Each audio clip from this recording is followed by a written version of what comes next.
Worst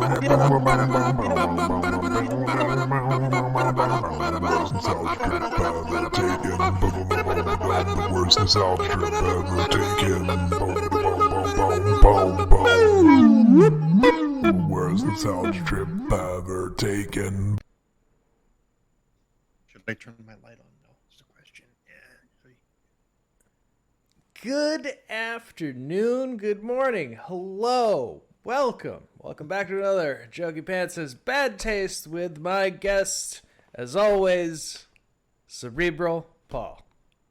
Ooh, you introduced me this time. That's good. Yeah. Hey, everybody. Welcome. Didn't forget. Didn't forget this time.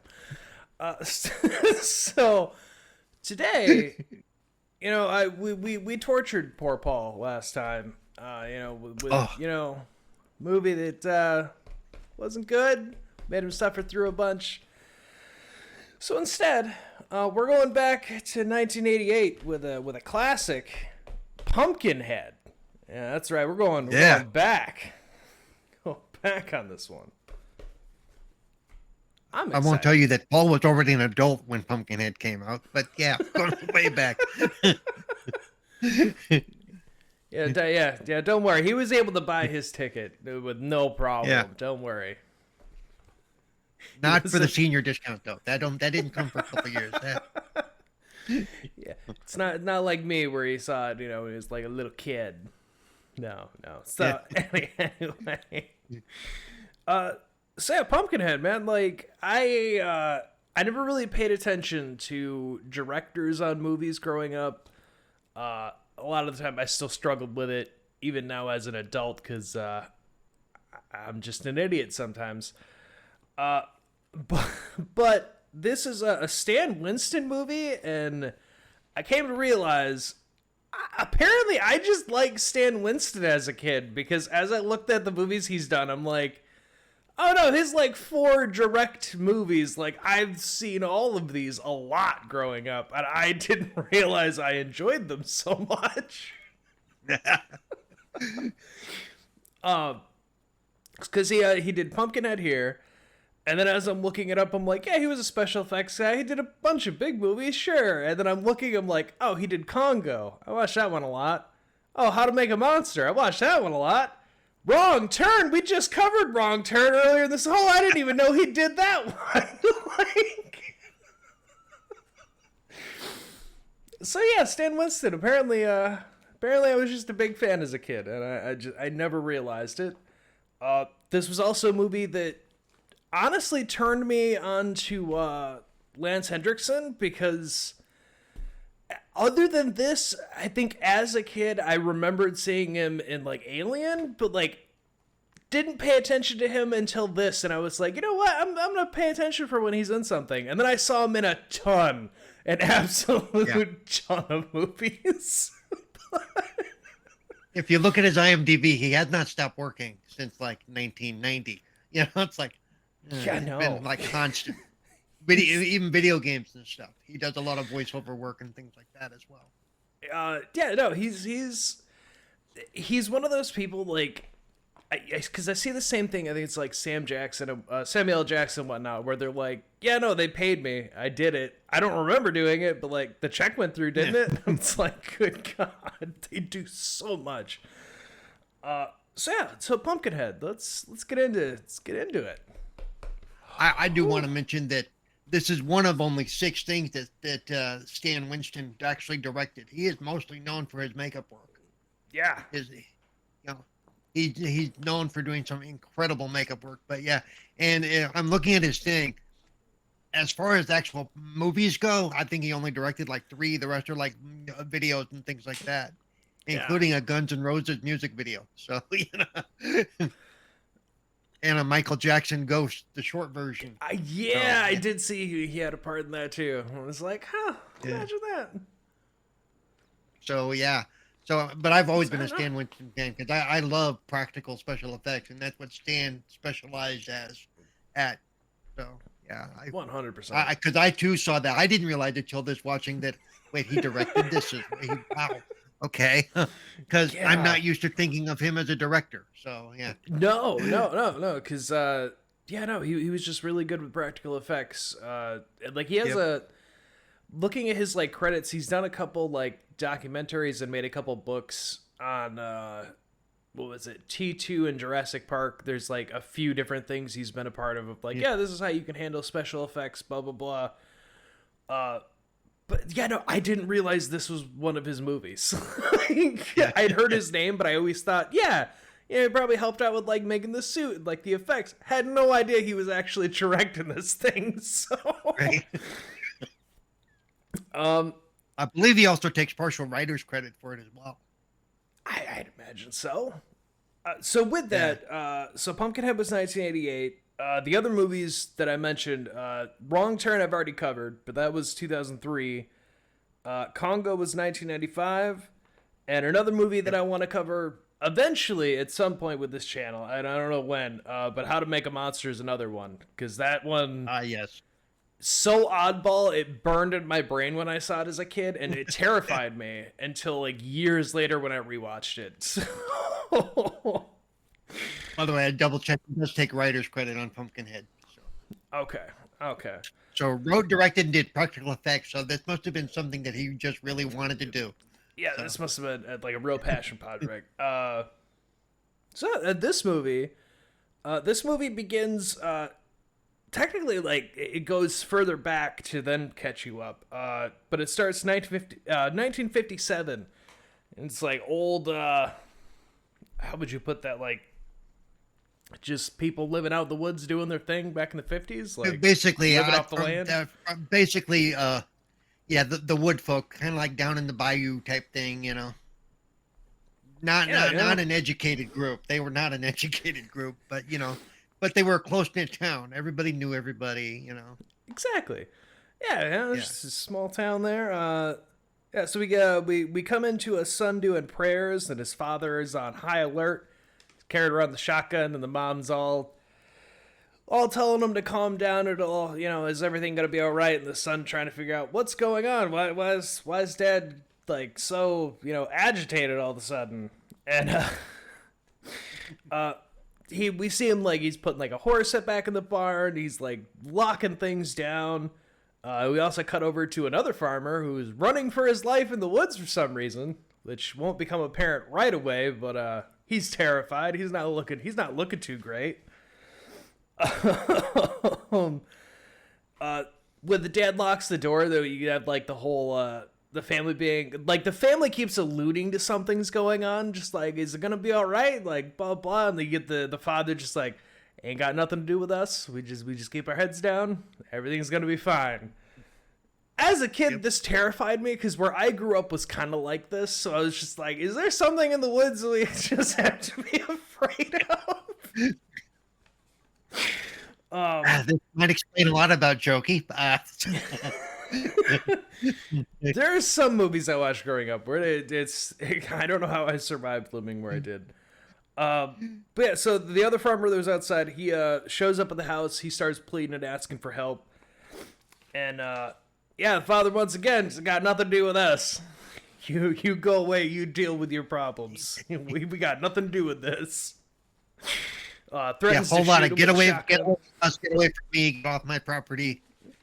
Don't bring that shit here. Like, no. So dude looks over his shoulder, and we get like, there's a thing with Pumpkinhead where like he just has an ominous light that is always around him. It adds like this extra creepiness to him. So the guy's looking over his shoulder, seeing something coming at him. We don't get to see it quite yet. He takes off. He tries to run away. He doesn't make it very far. He gets down to like the ditch creek little divot area and then immediately gets got. So he didn't get far. Yeah. So yeah, the farmer starts getting killed, and the son, he gets we get a short glimpse of Pumpkinhead in its full glory down in the ditch, holding this man upside down by his leg, and they cut to. If I remember right, it's a shadowy glimpse because Stan Winston did the less is more thing. You really don't get a real good look at what Pumpkinhead is or how he appears until much later in the movie. Yeah. Oh yeah, they give you like a general. Yeah. They give you like the general figure of what it looks like, but you don't know anything beyond that. And then it cuts. Then we get like a zoom into a fire where it fades off, and we get about 30 years later, and we see that son is all grown up. He's Lance Hendrickson. He has his own son. He's living on the family house there. They're just living their best life. Yeah. They got nothing going on, nothing to worry about. Just good times, man. Good times. Yeah. And I will also say that this is, if you go watch this, you'll realize that this is Lance Henriksen before he started to look like leather. This is a pretty young Lance Henriksen, actually. You know, honestly, even if he is young, can't really tell. No. Can't really tell with Lance. Lance falls into the same category that like Ron Perlman and Morgan Freeman do, where like they've just kind of always looked like that. They just got grayer hair now, but like they've always looked pretty like much that. But I think this is one of the few movies where Lance Henriksen's skin really is kind of smooth. It's before he wrinkled up, basically. It's, you know, which fair. I think That's took place fair. 6 months after this movie, which took place like 6 months after this movie. He did some real bad movies in between. He aged up real fast. Yeah. So the son, his son Billy, makes him a necklace. We have like this whole touching moment with them having breakfast. He makes him like a little present. And it's just like a cute little like kid made like a stick figure basically into a little necklace for his dad. It's like a whole touching moment. Yeah, they're trying to show you the father son closeness thing that they, you know, and they do a good job. For a very short scene, they do a really good job of going, hey, these guys have a great relationship. You know, dad cares about the son. The son is his world, basically, is what it comes down to. Correct. Yeah. They do. They handle it very well. That's one thing with this movie is they make the dynamic as brief as it is here. They do make that established very well. We also cut from this. We cut over to what I call the dickhead group, all headed up to the mountain with the dirt bikes. They're all just out to have fun, man. Just out to have fun, and God, they're going to ruin everyone's day. No one's going to have a good day here in a minute. You know, the high school, late teens, early 30s group that we get movies like this, you know. Yep. But yeah, so and then we see that Ed, who's Lance Hendrickson's character here, him and his son Billy, they run a small hardware store. They're just small town hardworking guys. You know, they just run a little store, mind their own business. But of course, while they're setting up, again, more heartwarming, touching moments like father-son setting up the shop, the little things. And then our group shows up to the store, and that's where things really start to get bad. Cause I don't know, they stop to get some supplies, maybe some directions a little bit. And Jesus. The dog barks at him, so like it's an immediate dog doesn't even like that these people are here, which immediately puts both our main characters on edge of we really want you stopping at our store, all right. But it is a toss up though, because some of the teens are actually sympathetic of like, hey kid, hey, you know, sorry about that, I didn't mean to scare you, blah blah. But there's always the one guy. There's always that the one. Absolute douchebag. There was one who was absolute douchebag, and it's like, okay, this is where the problem is going to start, you know. Now, I refused to clarify and look up this guy's name because for some reason, as I was watching it, the biggest douche of the group, I thought they called him Dole, and I was like, who the fuck's name is Dole? And then I thought I heard Joel, and I said, you know what? Dole, Joel, I don't care. It doesn't matter. I hate this guy so much.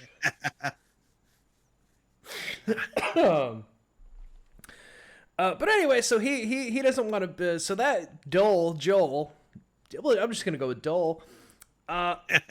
He doesn't want to stay there, so he pulls out a dirt bike, and he wants to just go riding now. So that's what he does, just like a total dick. And while this is all happening, we get I didn't look it up because I made myself laugh a little bit, and then I just didn't clarify looking it up. But I put it as Pigpen family comes to town, and then they show up in a truck, and it literally looks like the family that Pigpen from the Peanuts came from. And they're another local family. They're just doing their thing, doing some shopping. But this is where we do get more talk about Pumpkinhead itself, because all the kids start teasing the younger brother about if you misbehave, that Pumpkinhead's going to come get you. It's like the local folklore legend. Yep, he gonna get you. He gonna get yeah. And the other teens are the other quote teens, adults, whatever you want to call them. Whatever you they want to call they them. were old enough for the AARP card, I think. But they're watching, and one of them, she does seem to be caring, and she's actually talking to the little girl, and she's trying to be friendly. Yeah. Trying to be. Okay, trying to be, yeah. But basically these are backwoods folk. Very much which so. is fine. Yeah. Yeah, so I mean, they get their supplies, they go on their way. The younger brother of Dole there, he takes off on his dirt bike to go be with his brother to try to calm him down, whatever's going on there. But here is where things start. This is where things become a problem, because they're racing their dirt bikes out back. Ed has to run home because I think it's like lunchtime, whatever. Like, he just has to run home quick to grab something. Tells his son, like, all right, stay in the store. Don't leave here. I'll be right back. Should be fine. Theoretically, should be fine. And Except probably for from the the fact- look, every other time they've done it, it's been fine, because it doesn't look like this is a one-off. This is their normal thing. Okay, you wait here. I'll be right back. Yeah, which I actually understand. Yeah. Just go with my stepdad to do construction. There was a lot of times like, all right, you stay here on the site. I'm gonna run down to blah blah blah, grab lunch. Yeah. Yeah, it would have been fine, except their dog Gypsy. She really hates those dirt bikes, so she takes off after those. And Billy tries to get his dog. Nobody tries to stop this kid harder than one person did, and still didn't try hard enough. But they're like watching the two dirt bikes go. Billy comes running up behind them as the dog Gypsy goes running past.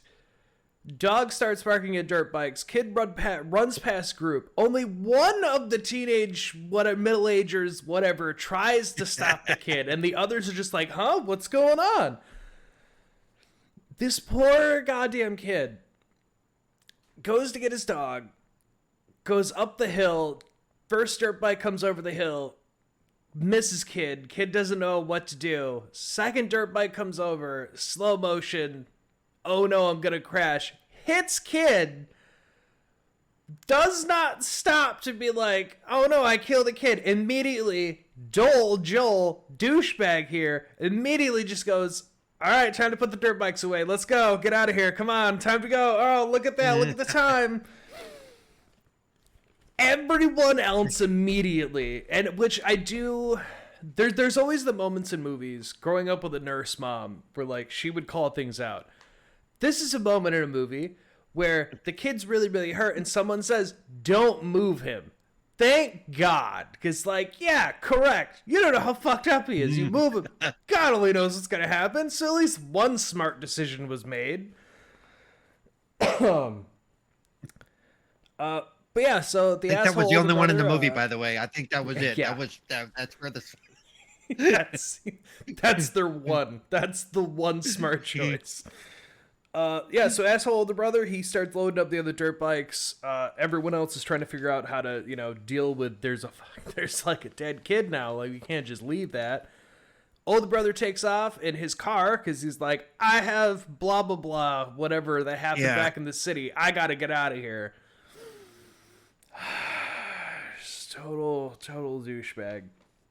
By the way, you know what this part reminds me of that they'll use later is I know what you did last summer. Yeah. Oops, we killed somebody. Let's go. There's that one guy going, let's just go. Let's go. Everybody in the car. Go. Yeah. Oh, it's very true. Nah. Nah. Anyway. The fisherman's a Pumpkinhead. Do you think that's yeah, there you go.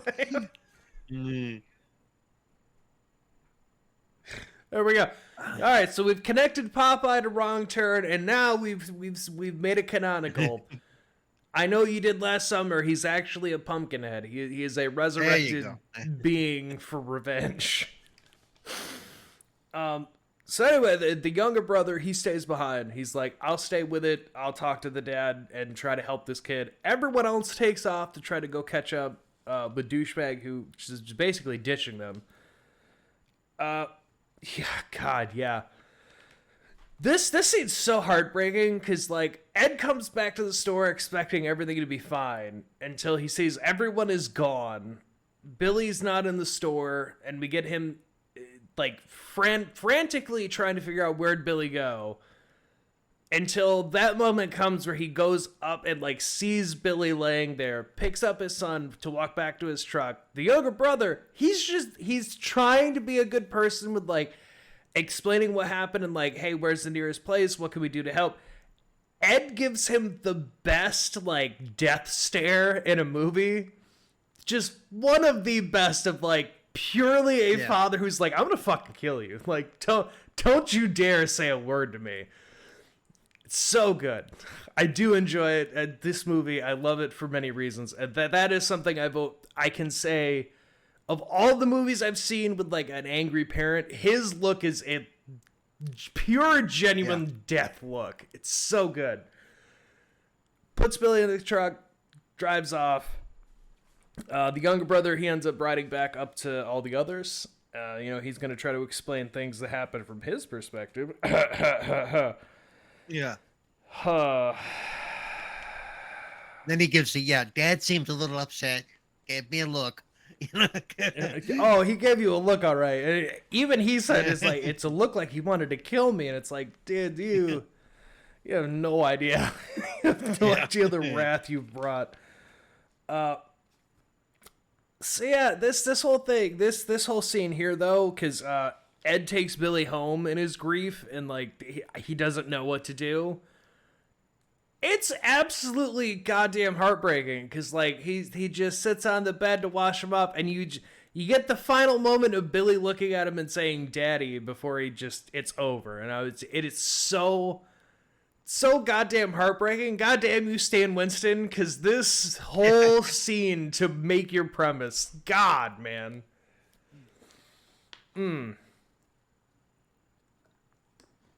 Yeah. If you cry. I mean, and that's why I said they set it up early. They in a very short, like, all this takes place within, like, 20 minutes of the movie. So they did a great job of setting up the relationship between the father and son, making it feel like it meant something, and then doing this, going, okay, now we see, what drives the father to do what's about to happen. Yes. We get both into that emotional pool. So I mean, what is a father to do? Ed drives. He puts Billy back in the truck, and he drives up to the old hick town, deeper in the woods, where we saw the Pigpen family. And he's looking for answers. He's going to look for an old woman who may or may not be a witch. We'll find out. But he just knows there's talk that she can help him. And the father of the family there, he ends up telling him, like, yeah, no, you don't want anything to do with her. She's pure evil. You have no idea what you're asking of her. I'm not going to tell you where she is. You don't need that. Sensible. He understands, like, hey, like, I get it. I get you're angry, but, like, trust me, you don't want the deal that she's going to make. Like, no. But he won't help him. The one son, he overhears everything kind of going on, and he's like, yeah, I know about her. That's old Agnes. Yeah, she lives out in out in a cabin way out in the deep, deep woods. And it's like, oh, great. So there is a witch. All right, here we go. So he's going to show Ed how to get there, but he's like, I'll only take you halfway. I don't want anything to do with that lady. She creeps me out. Whew. So yeah. Ed goes to find a witch. Oh boy. Yep. So, And I think part of that is because the kid who took him was just not old enough to understand what was about to happen at all. You know. No, that's the father knows, because the father's old enough to go, yeah, you don't want to deal with that. That no. See, it's a small detail that I enjoy for this movie is that we had established early on Ed had seen the Pumpkinhead thing early on. So it's fair to say he knew it was real. So Ed, yeah. So out of all of them, Ed knew it was real. See, and that's the thing is like the father there would have been around the same age, so I imagine he also went through that night knowing it's a thing. But it's the nice play on that all the younger kids, it's just a folklore legend. Yeah. It's just some creature thing. Whereas, like, the adults are like, oh, no, we've seen this thing one time. We like, no, you don't want that. And the father of the Pigpen family, as you call them, he may not have actually seen Pumpkinhead, but he knows what happened that night. Yeah. So Ed shows up to make a deal with a witch. As revenge for the city folk killing Billy, and he's real determined. Which I have in my notes here. When he enters the witch's house, I'm just a sucker for this stuff. But like, I love the over the topness of the witch's house. We're like, there's just fog machines everywhere. There's some candles lit. You have this like corpse looking woman who's just like, you look at her and you're like, is that person even alive? What the hell? She was a real life version of the Crypt Keeper, you know. So yeah, I'm such a sucker for, I love it. I love good practical shit. And I also I love the over the top just setting for her house.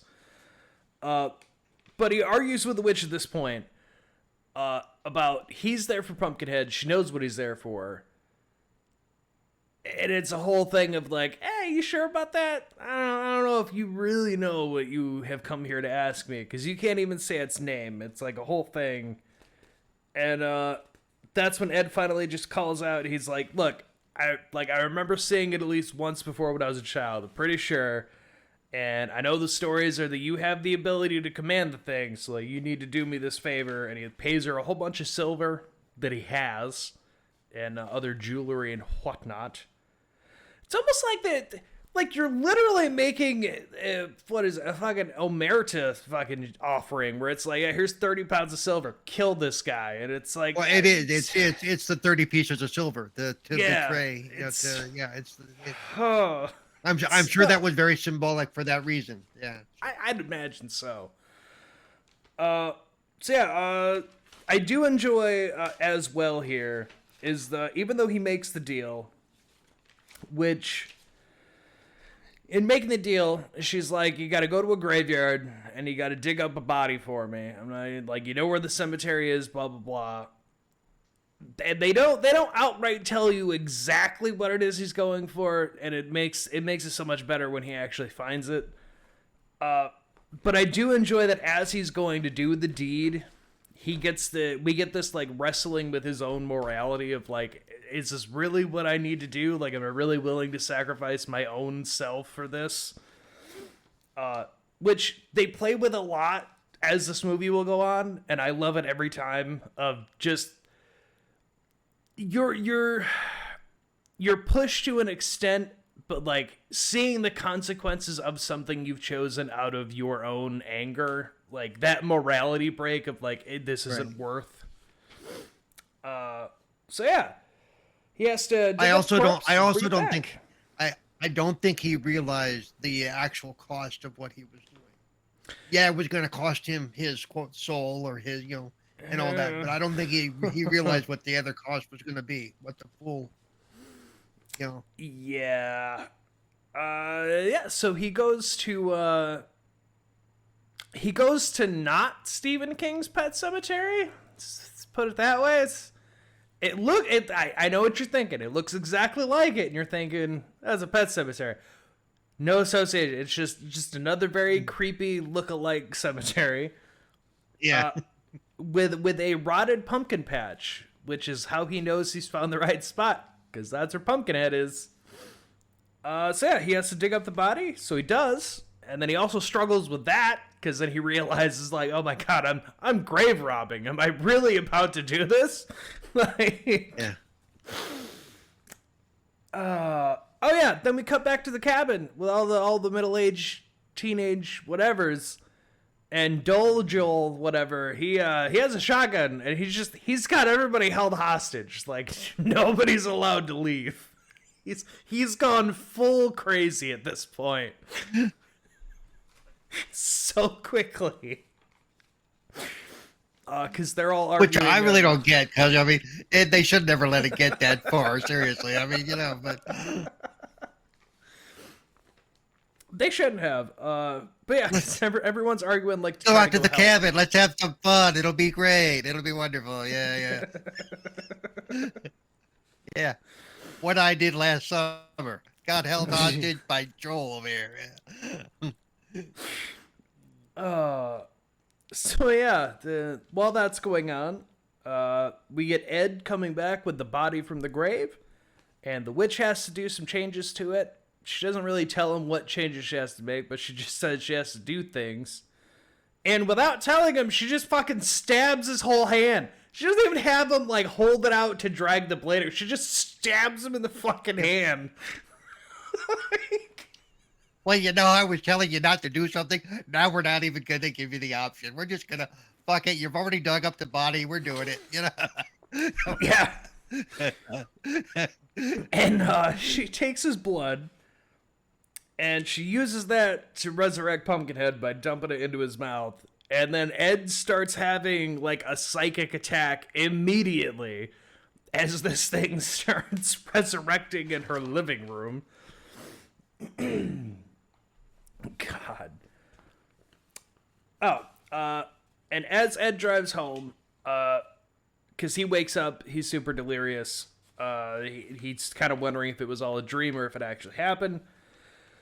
And as he drives home, he gets his conscience. It weighs pretty heavy on him, because then his dead son Billy sits up and asks him what he's just done, and Ed has to literally contemplate. Once again, it's questioning his own morality of did he really just do what he believes that he just did? But he tosses that aside. He's like, you know what? Fuck them. They deserve it. He goes home. At least he thinks for now.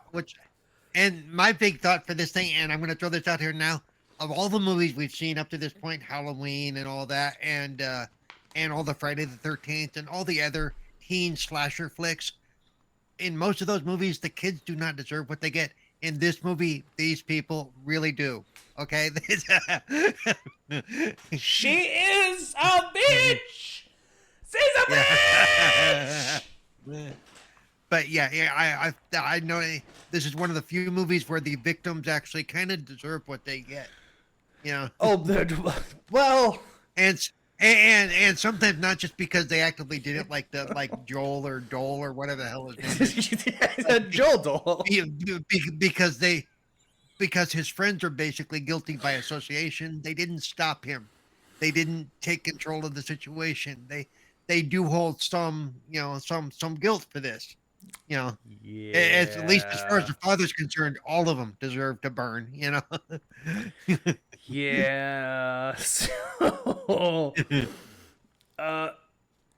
then we come back over to our group again, our group of miscreants. They're all arguing about going to help Billy, which it's like, that was like 4 or 5 hours ago. Like, it's the middle of the night now. Like, it's a little late to try to go help Billy. Even if you were, he'd be dead regardless now. Yeah.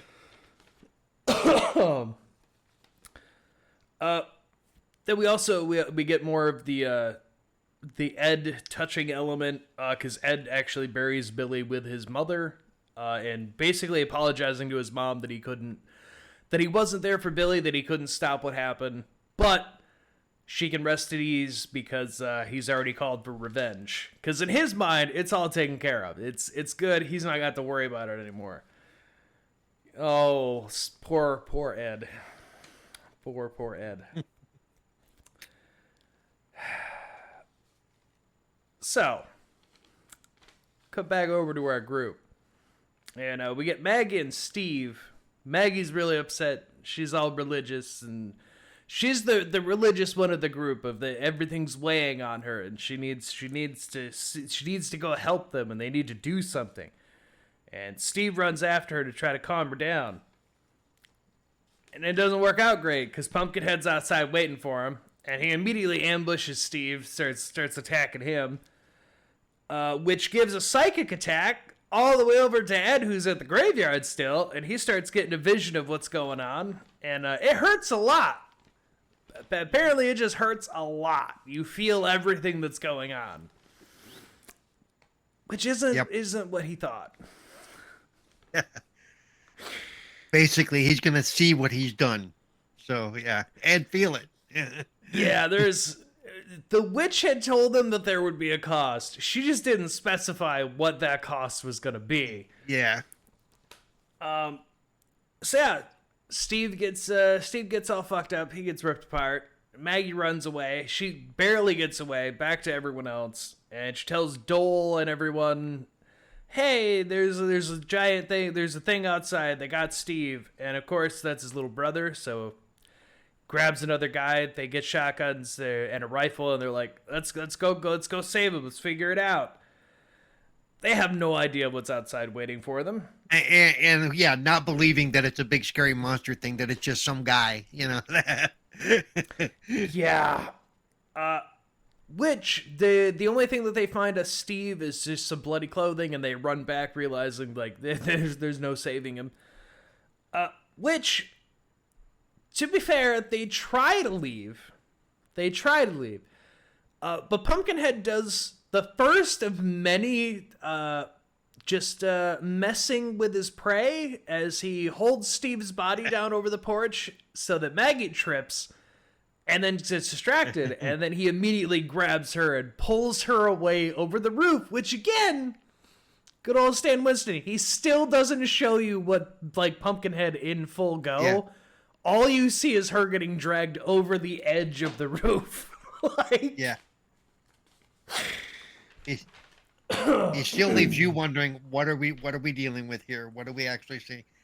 I don't even think at this point we really got a good look at the hand. We won't until the next scene, I don't think. Yeah. Yeah, you get you get the same kind of like glimpse of just like a hand with talons on it, like you did when he grabbed Steve. But yeah, you don't get any real details of a whole lot. So while this is going on, Ed's dealing with more psychic visions of all the stuff happening to the teenagers. So he goes back to the witch. So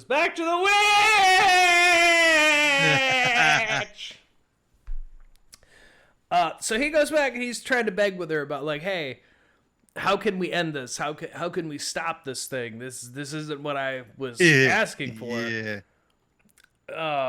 She calls him naive and stupid. It's just like, what did you think was gonna happen? It just comes for free. Like, no, I told you there's a cost. You didn't want to listen. That's on you.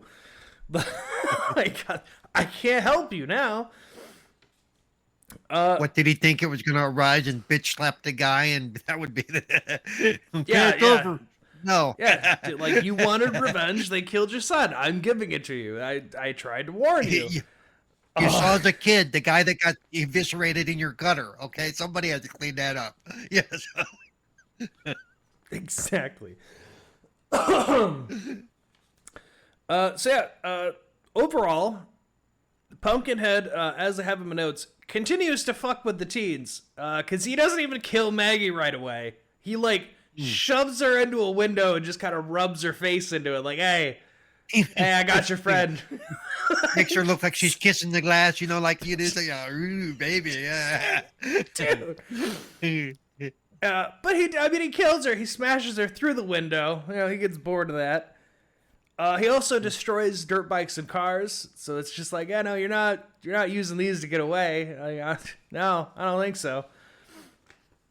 To his credit, Joel, he tries to be heroic, and he thinks he's gonna save people, and Pumpkinhead immediately laughs at that and snaps his wrist back. He's like, "Ah, bitch, I'm taking this one. I don't know what you think you're doing."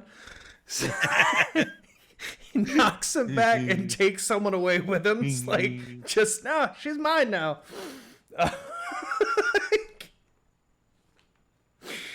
I do find it interesting that he's making Joel watch all this happen, because I'm saving you till last, asshole. Because yeah, which they all regroup outside, and they're trying to figure out a way out of here, basically. And Pumpkinhead decides, hey, you miss your friend? And he climbs up to a really high tree and he just drops her onto a rock in front of everyone. Just a total dick.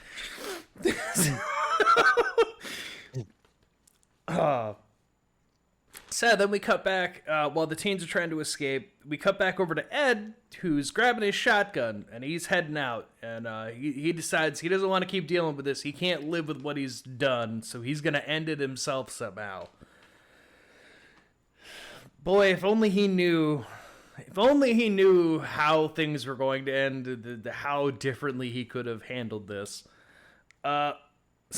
Yeah, he could have shot them himself, but yeah, the teens end up in the old town that we had seen before with the Pigpen family, as I called them. But then nobody will help them. They get the exact same response we saw at the beginning of the movie with, yeah, no, this is on you. You deal with it yourself. Go away. Yeah. Don't bring this crap to my property. Thank you very much. Here we go.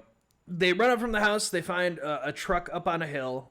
But one of the other townspeople who's making rounds with a dog, he stops him and he tells him straight up, like, yeah, no, you're marked. And they're like, what do you mean we're marked? He's like, yeah, no, it doesn't. Nobody's going to help you. Like, nothing can help you anymore. So eluding, you can't stop it. Yeah. Just as Pumpkinhead shows up, he's gonna mess all those kids up. We also see Pumpkinhead will kill anyone or thing in its way. It does not care. This is a monster that, like, yeah, it has its goal in mind of, like, who it's sent to kill, but anyone who just is in the way is fair game to this thing. It does not care. So Ed shows up, though. They're lucky for them.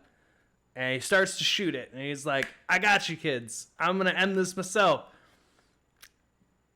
And then Joel, don't worry, I don't have to keep saying that any longer. Because he goes up to it and he's like, yeah, we killed it. And he shoots it again. And then Pumpkinhead's like, am I, though? And picks him up and kills him. Oh, no. This part was, remember, he thinks, oh, no, it's dead. And he kicks it. Remember, he kicks Pumpkinhead. Oh, yeah. Nudges it with his foot.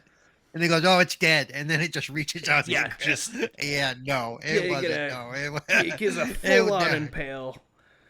Anybody who's watched a horror movie knows that it's never dead the first time. It's never dead. So the teens obviously feel hopeless, terrible, and they're like, we're never going to get out of here. Like, this thing's just killing all of us. We cut into the Pigpen kids, and they're talking about, do you think it's real? Do you think any of this is actually what's happening? And the teenager we saw before, he's like, I'm going to find out for myself. I'm going to go check it out. You guys stay here. And they're like, be safe. He's like, don't worry. I don't think it's real, but, I just want to know what's going on out there. Poor kid. So yeah, the kid goes outside, meets up with the last two survivors, and he's like, "Hey, I'm gonna help you get out of here, but you gotta stick with me." And he's like, the three. There's, I believe there's three because the one right. Of the other guys dies. Anyway, so he leads them away. He's like, no one else is gonna help you. He takes them to a church. And we get a whole bunch of lore drops here to explain it. Basically, the kid's like, yeah, it's called Pumpkinhead.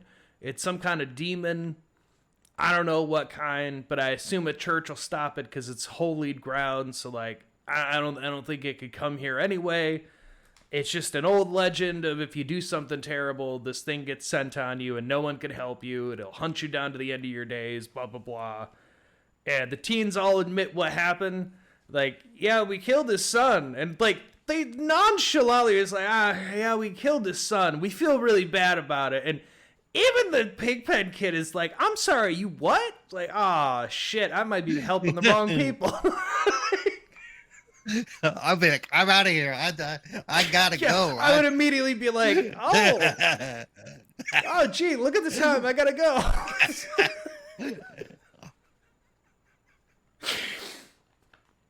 So while this is going on, they're chit-chatting. They're not paying attention. Pumpkinhead shows up and just ominously stands in the doorway. And at first they're like, oh, thank God the church is stopping him.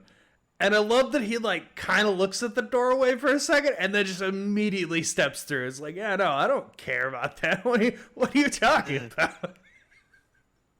Do I look like a vampire to you? Do I look like a, do I look like a Highlander who won't do shit on Holy Ground? No. Which they all escape out the back wall. And just to add emphasis on the whole thing, Pumpkinhead walks to the wall, sees the giant cross, and immediately smashes it. Just like, yeah, no, this has no effect on me. Not that he doesn't seem to like it, but yeah. Yeah, he doesn't like it, but it's just like, yeah, no, this doesn't save you. No. So they continue off running again because gotta get the hell out of there. I don't know how you're gonna get out of there. You're in the middle of nowhere. You have no idea where you are. You have no vehicles. Ed shows up at the Pigpen whole thing, and he's like asking them, like, "Hey, come with me. Grab your guns. We're gonna end this thing like we should have ended it all those years ago. Come on, guys." And everyone's immediately just like, "No, hell no. This is your problem. Get the hell out of here." Yeah. We didn't call it. We didn't ask good for guys. it. We didn't have nothing to do with it. Yeah. No. There's not a rallied cry of men to fight. No, everyone immediately locks their door. No. So one of the group that survived, Chris, he finds a dirt bike. He's gonna escape. He's gonna go for help, guys. He's gonna leave the others there alone. He's gonna. Yeah. He gets on. He kicks it. Nothing happens. And then look over to Pumpkinhead holding up a chain, like laughing at him, and I'm like, "You sneaky little bastard!"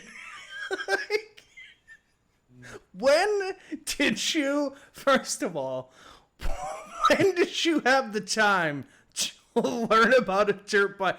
I'm not gonna question it because no. I can explain all that, because he's inside Ed's head. That's how he knows who to kill, and that would explain how come he knows about the technology and all that stuff, and to destroy the cars and the bikes, and that him and Ed are linked.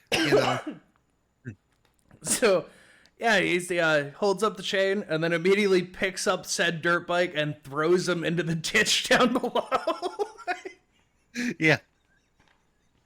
Which I do like the fact that he basically used the dirt bike as bait. Okay, he baited the kid. Okay. Yeah, he did. This, to clarify, this is where Ed shows up. He saves the last two. Chris, who was on the dirt bike, he's not dead yet. In case you're wondering, he's not dead. It's Pumpkinhead's got more fun to have with him. Yeah, I guarantee you, he wishes he was dead.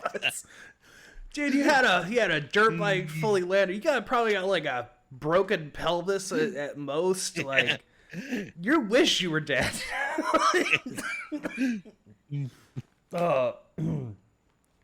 So yeah, he tries to crawl away. Pumpkinhead's like, no, I gotta have more fun with you. And Ed takes everyone else back to his house because he's gonna make a final stand. That's his plan. While they're doing that, we get some more insight to like Ed. Basically, he has like a makeshift flamethrower thing. So he's kind of working on that.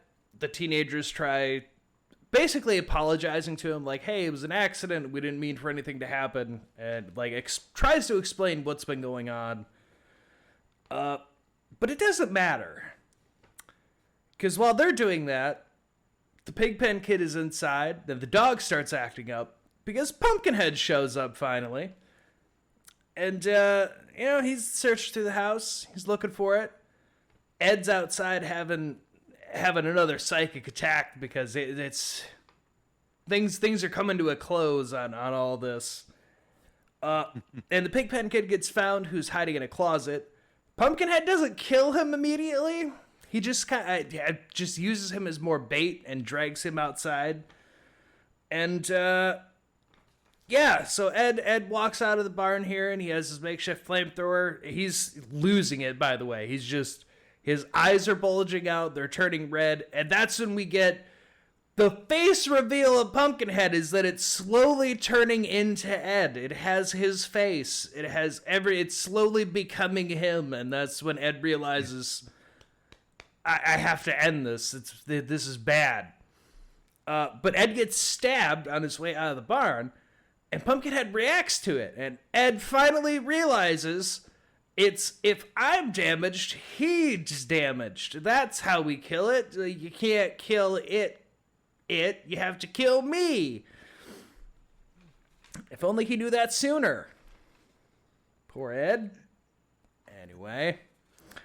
At this point, Ed makes a break for his truck. He's got the idea of how he can end this. While he's doing that, Tracy, the final girl of this whole group, she starts using the flamethrower that Ed left behind, and it does absolutely nothing. In fact, Pumpkinhead just kind of laughs at her as it walks, eating the flames like they're nothing. He knocks the flamethrower out, picks her up. He's about to kill her. He's about to just end the whole thing, kill them all. But then Ed pulls out the revolver in his truck, and we hear bang, and Pumpkinhead stumbles back, and we see Ed shot himself. Like Ed's like, this is the only way it can end. And he stumbles out, he drops down, he's dead, and then Pumpkinhead falls, and you're like, oh, happy ending. All right, kinda. Well, they didn't die. But then, oh no! Pumpkinhead says, nah, bitch, I'm not dead yet. And forces Ed's body up. And we see Ed is fairly clearly at least paralyzed. He cannot seem to reach the gun, and Pumpkinhead is still going. So Tracy picks up the gun and finishes off Ed, and Pumpkinhead falls back. For the ending to this movie, it is Pumpkinhead's body sets on fire. He's returning to ash. There's just a burning body, and we get like a close up to the fire. The camera fades away. But then it's not over yet, folks. Because as much as Tracy got to live and she's just gonna, I guess, go about her life, I don't know. We don't catch up on that. We actually just cut back to the witch, who is burying the Ed Pumpkinhead in its grave, and she throws the necklace onto it, and we end with her just reburying the body, because somebody's gonna come for Pumpkinhead again eventually, and she knows it. And that is the end. Yep. Yeah. And see, when you told me about this movie, and I was like, this is one of my favorites, you see why. This is actually a very well-structured movie. It is. Yeah. I love this movie so much. I loved it since I was a kid. Yeah. If you've never seen Pumpkinhead, any of you out there, I really suggest go watch it. It still holds up. It is a fun time. I'm a sucker for creature feature movies, and this movie is one of the ones that just beautiful. And unlike most, I mean, the creature, Pumpkinhead, he's as intelligent as Ed is anyway, apparently. But it's not just we're just gonna go slaughter. No, we put some thought behind some of this stuff. You know. Yeah, He's ambushing. He's making his own plans. He's very calculated in what he's gonna do. I don't. Yeah, I did like one thing you mentioned. One thing you mentioned that he had targets, but if you got in his way, he would stop you as well. That's very much the goal they were going for with the new, like with Halloween Kills, and that because I watched an interview with the guy from Blumhouse and all that, and they talked about that. They said it was never about Laurie. Laurie kept getting in his way. That was the only reason he ever went after Laurie, is because she kept inserting herself into his path. You know, he would kill anybody, but he that's why they said Halloween 2 never happened and all that other stuff, because it was never about her. It was never ever about her. It was just she thought it was, so she kept inserting herself into his life. You know, and he's like, you know what? If you just leave me alone, you'd be fine. You know? and Pumpkinhead is pretty much the same way. He had his targets. 100%. And if that kid would have never left the house and said, "I'll help you," he'd be still alive, you know. Yeah. No, everyone would have. You'd be completely fine. You do what the townspeople do. You just lock in. Yeah. Don't say a word. Yeah. But I would recommend it for any of you if you've never seen it. It's worth a watch. The sequels get a bit mixed. I'm okay with the second movie, Blood Wings.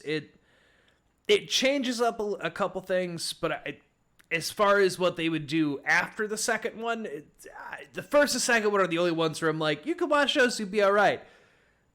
The ones they do later, they get really obscure with how this thing actually works. I'll get to them eventually. I'm just not the biggest fan of the ones that came later, because they make some choices in their story, but we'll get to it eventually. Won't be any worse than Wrong Turn when I get there. Stay tuned for Wrong Turn 3. That one's coming down the pipeline. Me and Anthony will get there. So go check out Pumpkinhead. It's a great film. Like I said, like we mentioned it before, Stan Winston is a special effects guy, so like the look of Pumpkinhead's fucking great. I love that, like, he's constantly drooling. He just has that monster appeal and look with it. Like, I love everything about it. I absolutely love it. Always remember the rules. Overall, change it up a little bit here. So let's see. We're gonna go with don't bring things back from the dead. Don't bury the dead under the road. Let's see. Oh yeah.